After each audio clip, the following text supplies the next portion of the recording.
Welcome in to Studio S on a Monday. It is, of course, Market Movers live from Sport Trade HQ. We're going to get right into it this afternoon, because we have, of course, with us, as we do every Monday, ESPN's Anita Marks. Anita, how are you? I'm okay. Ooh. Didn't crush it yesterday. Went into week 10 down because the Atlanta Falcons failed me on Thursday. Yeah.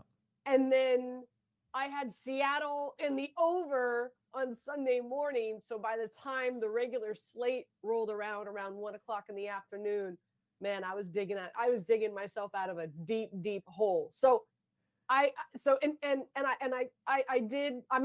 the green, which is great, right? Sport Trade is all about the green, right? Like, I'm in the green, but not as well as I've done in past weeks. There's but nothing. Listen, I'm not in the red. Absolutely nothing worse than being down at 10:30 in the morning. You've barely had the coffee. Maybe you're working on cup number 2, and you're already down because Tom Brady decided to have a bit of a resurgence. I mean, look, Kobe Bryant went to Germany to get his knees fixed. All right, are we sure that Tom Brady wasn't fooling around with any German doctors over there? Turn back the clock a little bit. Those cheeks looking pretty tight. Cheeks are looking tight. Both jaws looking extended and like chiseled, and hair. Like, I've never known anyone to grow more hair as they get older than like he's an actual Benjamin Button. So it wouldn't surprise me if he saw some special doctor over there. And back on the market. I'm not ruling it out. I'm not a conspiracy guy. This isn't Conspiracy Dan. This is Connect the Dots Dan. That's all I'm saying. We had a mixed bag, like you said, mixed bag weekend. A little college football. We talked a little bit of college football last week. My Connecticut Huskies, bowl eligible for the first time in like 25 years. They were huge underdogs to Liberty at home. They were getting 14.5 points. They ended up winning outright. Fortunately, had that one. And then Navy, 16.5 point dogs to Notre Dame, who coming off a huge win over Clemson, easy trap spot, I thought. And the midshipmen were able to cut that game to about 4 points at the end of it. So, I mean, not a Notre Dame guy, but good Lord, tough to swallow. So, college football, I actually did well. I had Arkansas, and of course they covered. I had TCU over Texas. Like, I want to say 85. Yeah, I want to say like 85% of the country had TCU getting the 7, and also I had Ole Miss covering against Alabama. So I actually did well. I actually did well on Saturday. So we had a pretty miraculous trade here. We'll cue the buy the dip intro. Haven't seen that one in a minute. This coming from the game in Germany. One of our traders here buying super low. 40 contracts at an average cost of $5.35. Now, the Seahawks, of course, don't win this game. They were down 21-3. They cut it to 21-16 in the fourth quarter, and that netted a $347 profit. Wow. And that is by far the largest winning trade that we saw on the platform. Obviously, no names here on the show. We would never do that to our trading customers. But, we had some positions, Anita, Vikings from $20 over 600 contracts. I mean, you're talking tens of thousands of dollars. We had another, the Vikings at $7, came back and won over 40 contracts. I mean, you're talking unbelievable returns on relatively small investments. So, on Sport Trade, buying low and either selling high or completely letting it ride, serving some of our customers very, very well. Yeah, I mean, listen, that Vikings game, how entertaining was that? Yeah. I mean, you go into the game not expecting Josh Allen to even suit up and play. Adam Schefter was reporting that he was going to be active. We weren't sure was he going to be active as a last case emergency. Was Case Keenum going to get the start? I mean, there were so many question marks about that game going in, and sure enough, he started and had a fantastic day. I want to say he passed for almost 300, if not more than 300 yards, a few touchdowns. But the one big thing about Josh Allen is, unfortunately, is just his turnovers are really horrific, especially in the red zone.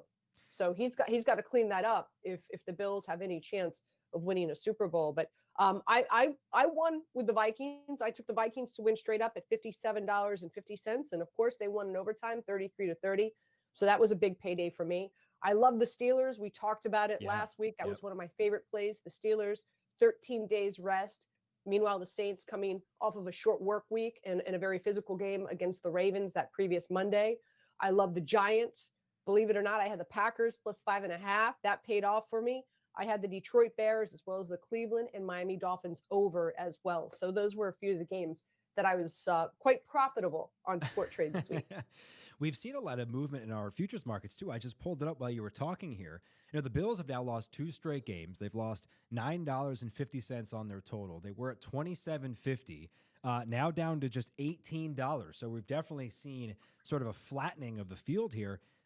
Slight gains for the Chiefs. I believe they were $12.50 last week, now up to $15. The Eagles at $15.5. As everyone has forecasted, you've picked this. We've had multiple people pick this. Guy Adami from CNBC picked this. Liz Young from SoFi Investments picked this as well. The 49ers have gone from, I believe, 6 to 9. The Ravens have gone from 5 to 7. The Vikings have gone from 4 to 6.5. So we're definitely seeing a bit of a shrinking of the field here in the futures markets. Go ahead. I'm curious, where are the Miami Dolphins right now? So the Miami Dolphins, your Miami Dolphins, $5.50. The best offense by far in the NFL right now. I'd jump on that right now. I would jump on that right now. Half game out of the AFC lead. I think, and again, we don't know how bad this Josh Allen injury really is. Again, it looked good yesterday against the Minnesota Vikings. Will he re-injure it at some point in time in the season? But even so, their turnovers are a really big issue. Meanwhile, Miami's offense is just so explosive and so fun to watch, especially now with the addition of Jeff Wilson to that backfield. Yeah. So after everything I saw in Week 10 in regard to futures bet, I would buy a few shares of the Miami Dolphins winning the Super Bowl this year. So, Anita, I don't know where this ranks in terms of most difficult schedule. I would definitely consider this a mixed bag. So they have a bye week this coming week. Then they're home against Houston, presumably a win. They're 8-3. At San Francisco, tough. At Los Angeles, which will probably be a home game for them, right? Everyone seems to have a home game at SoFi. At Buffalo, home at Green Bay, at New England, home against New York. That's pretty tough sledding. Now, obviously they have a built-in advantage here, being 7-3. Do you think that their stock's going to go up? Do you think that price is going to continue to go up? Do you think there are some losses on that schedule? I mean, I haven't done a deep dive into this schedule, but based on what you just shared with me, I think there's a chance they could win two of those games for the remainder of the season. But again, I think they've got a really good shot here of winning that division and getting in and hosting one, if not 2 playoff games, if that's the case down there in Miami. So and at $5.50, I'm in. I mean, listen, you've got 2 wide receivers that run 4.1, 4.2 40s. Like you can't cover them. It's like it's next to impossible. Yeah. Tua is playing out of his mind right now. Like I said, I love the addition of Jeff Wilson in that backfield. Watch out. I guess my only concern is they're already the 4th AFC team listed, and 2 of those other teams are not in their division. The Ravens have a super easy path to 10-3, as we've talked about before. The Chiefs are the Chiefs. I guess I worry that they're not going to see as much of a rise in value compared to teams like the Vikings, who continue to be good. Mentioned the Ravens. The Niners have a very positive public sentiment. And the Eagles, too. There's only so much market space to go around. That's my only concern, but I definitely can understand what you're talking about. We'll turn our attention to just several miles down the street from us, which is Lincoln Financial Field tonight. For Monday Night Football, it is the Philadelphia Eagles hosting the formerly known as Washington football team, the Commanders, coming into South Philadelphia, riding a bit of a heater. I'm not going to call it an outright heater, coming off of a loss, but they are winners in 3 of their last 4. Their last game, a 3-point loss to the sizzling Minnesota Vikings. Here are the markets as they stand currently on Sport Trade. The Commanders, $18.50 right now to win the game outright. The Eagles, $82. I'm not sure how much value exists there, but the Eagles are trending as the top priced team on average in the NFL, considering the Bills have now lost 2 games in a row. The spread is mighty. I would definitely want to talk about this with you, Anita. It's 10.5. The Eagles to cover is at 51.5. The Commanders to cover 49.5. And the over, in my opinion, a little precarious, trending towards the under at 44.5. The under has got a little more of the action at 54. The over at 47. So as you take a look at Monday Night Football, what do you think? Yeah, so a few things here, and you and I were talking about it before we started the show, and that is the Philadelphia Eagles are the best team in the NFL in regard to scoring in the first quarter and in first half of games, hands down, the absolute best. The Washington team, the Commanders, are the absolute worst team in the NFL in scoring in the first quarter and let alone the first half. So, with that being said, I'm willing to lay the 10.5. And also, I like the under here as well. I'm going to play both the under at 37.5 and the under at 44.5 as well. Wow. And I'm just going to make sure, I'm just going to keep an eye on, you never know. Philadelphia come out, they're home, they're rested, right? They're healthy, a lot healthier than Washington is right now. I mean, and Washington has the 3rd best rushing defense. So in order for the Eagles, I think, to do anything tonight, they're going to have to go to the passing game. So they can score quickly. So I'm anticipating the Eagles to get on the board first. I think that they're going to get on the board fast. I don't know. Maybe they go up, that's what they did last time, right? In week 3, they didn't even score. Did they even score 1 point in the second half? They scored just before halftime. I don't believe they did. Yeah, just before halftime, they scored to go up 24-0, I believe, or 21-0, and then sat on the ball the entire second half. So that's how I'm going to play this. I'm going to lay the 10.5, and I'm hoping that the Eagles go up quickly and go up by a lot in the first quarter of the first half, sell it, and then sit around and see how everything transpires here. I love your unders call. We talked about it, like you mentioned right before. This feels like a game like so many Eagles games this year. They get out to a lead and they just try to shorten the game. They are a lot healthier. They have not played since last Thursday, and they've already had their bye. So they've had like 12 days off, even though technically they didn't have a day off. So they should absolutely be more rested.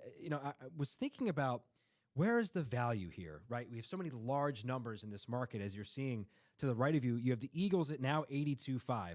For them to cover is 52.5. 17.5 just to me is way too big of a number. Eagles minus 3.5 is at 75 per contract. To me, it's not enough value to risk putting that much down on one contract. So I thought to myself, okay, maybe the Commanders plus 3.5. It's a divisional game. They've already seen the Eagles. Maybe they save some tricks. Different quarterback, too. Carson Wentz not playing. Taylor Heineke has kept this team a lot more competitive. So I thought to myself, maybe at 26.5, there's an opportunity to buy something really low, and then maybe the Commanders come out and they score a field goal on their first drive, or maybe they even score a touchdown. And then I looked it up. And you mentioned how these are two teams on the complete opposite of the spectrums, right, in terms of how they start football games. Here are the last 5 games for the Commanders that they've played and their opening drive statistics. Against the Titans, 6 yards and a punt. Against the Chicago Bears, not exactly the 85 Chicago Bears, minus 5 yards and a punt. Against Green Bay, 0 yards and a punt. Against the Colts, 20 yards and a punt. Against the Vikings, a game they would eventually lose, 19 yards and a punt.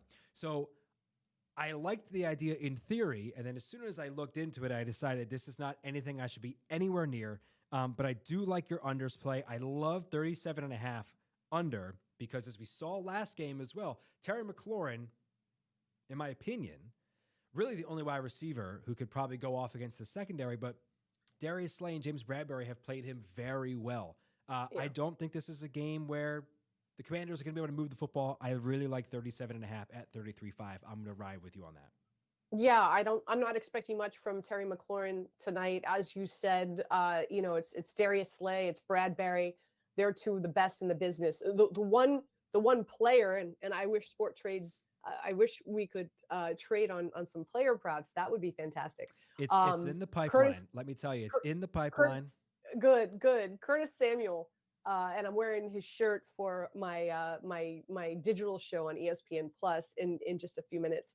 But that's the player that I think has the advantage here tonight against this Philadelphia Eagles defense. They're down to their third slot corner, who's dealing with an ankle injury. So they might. I don't know what they're going to do. I don't.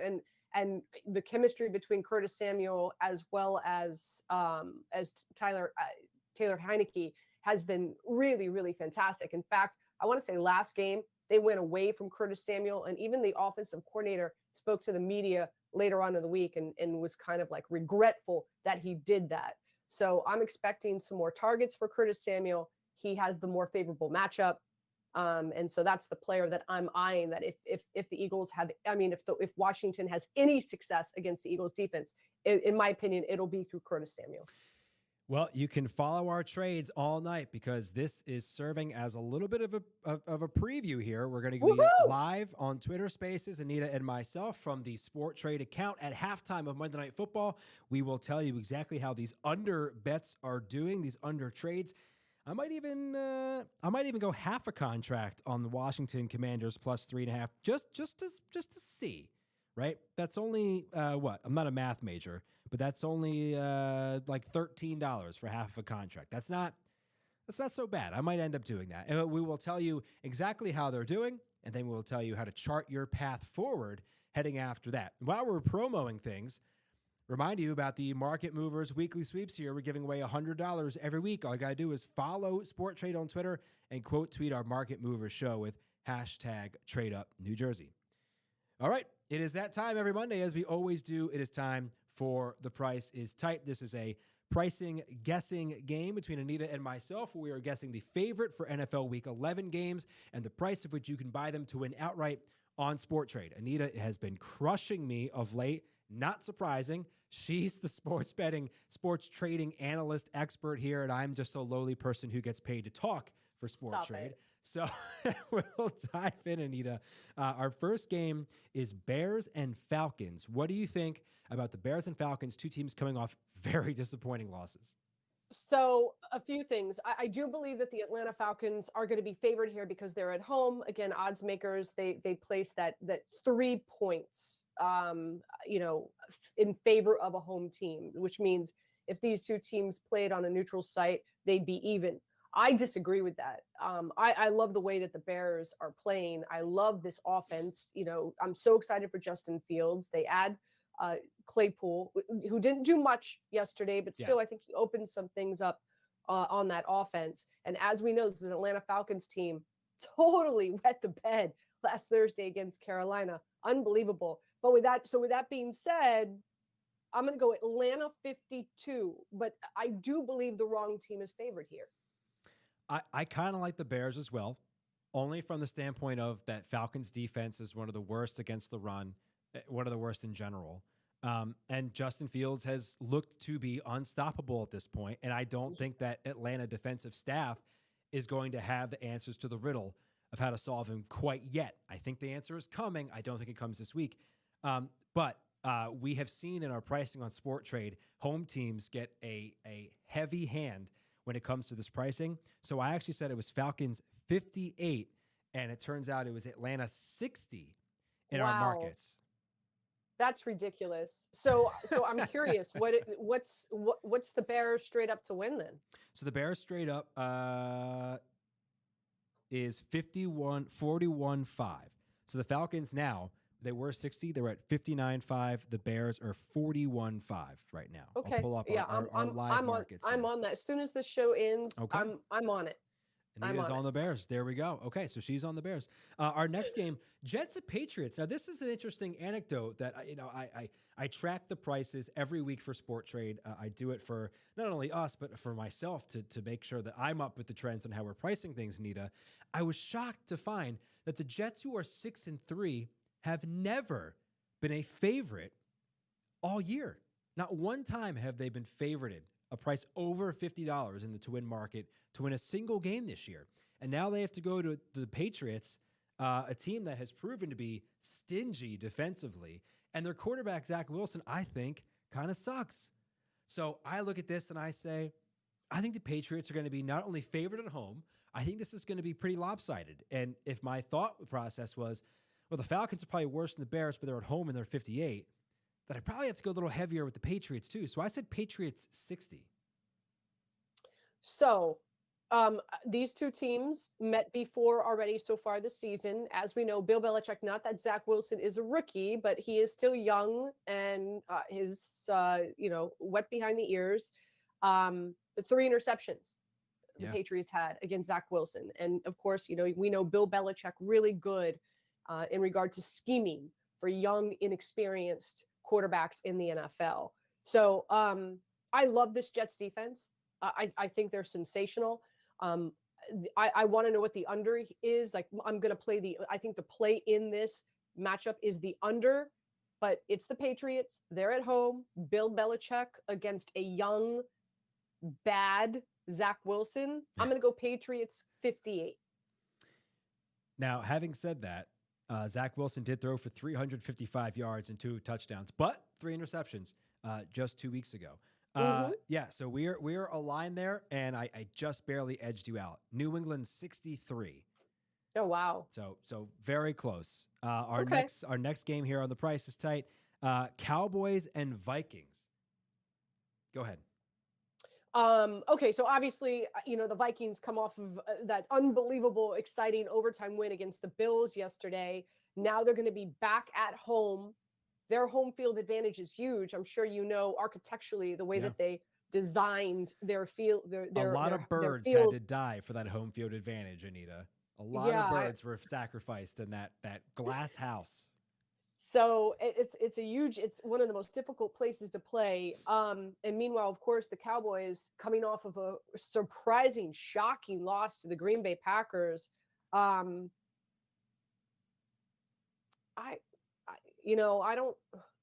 want to just like say my gut garbage. wants to say my gut wants to say that the Vikings should be favored here, especially since they're at home. But it's the Cowboys, so I'm going to go Cowboys 55. It is the most disrespectful opening line of the entire year, and it's not even close. I can't think of another game. The Vikings are 8-1. They just beat the Buffalo Bills in Buffalo. The Cowboys are a joke. I'm sorry. This is by far the most disrespectful line of the entire season, and I agreed with you. I thought the Cowboys, because of, I guess, name recognition only, are favored in this game. I honestly can't explain it. So I said the Cowboys 53. You said the Cowboys 55. It is Dallas at 54. So we had it surrounded there. Oh, wow. Like a putting green. We had the hole surrounded. So we actually split that one. This one makes a lot more sense. Chiefs at Chargers. If you watched the Chargers-Niners last night, the offensive line for Los Angeles didn't stand a chance. The Chargers could do nothing down the field. Everything was underneath. Everything was to the flat or intermediate. Austin Eckler to have a head this morning is surprising, considering the ruthlessness of how that Niners defense flows, and also just the fact that that offensive line has not been able to protect. And I don't think that's going to change. So I had Chiefs at 71. Listen, the Kansas City Chiefs, #1 offense in the NFL. The Chargers, there's just so much wrong with them, and health-wise. I mean, think about it. No Mike Williams, although he is expected to possibly be back this week against the Chargers. As well as Keenan Allen. So I think their offensive dynamic changes obviously once Justin Herbert gets his #1 and #2 wide receivers back. But because of how great this Kansas City team is, I'm going to roll Kansas City $68. So 75 is the number. So these favorites are really being favorited heavily, for lack of a better term. So we'll finish up with one more, and you can go first here. We're looking at the Packers and Titans on Thursday Night Football in Green Bay. Yeah, I was really surprised with Tennessee this past week. Their defense is just an infirmary. I mean, they have so many injuries on the defensive side of the ball. I was not expecting them to do as well as they did this week. Meanwhile, again, the Green Bay Packers coming off a really exciting win against the Cowboys. Everybody wrote them off. They're done. stick a fork in them. Aaron Rodgers needs to go.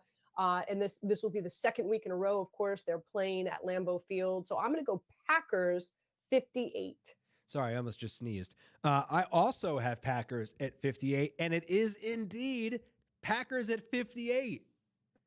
That's never happened before. We nailed that. We nailed that one. So the results today, 3-0-2, but Anita still holds the season-long advantage at 4-3, and I still can't believe we tied 1 week.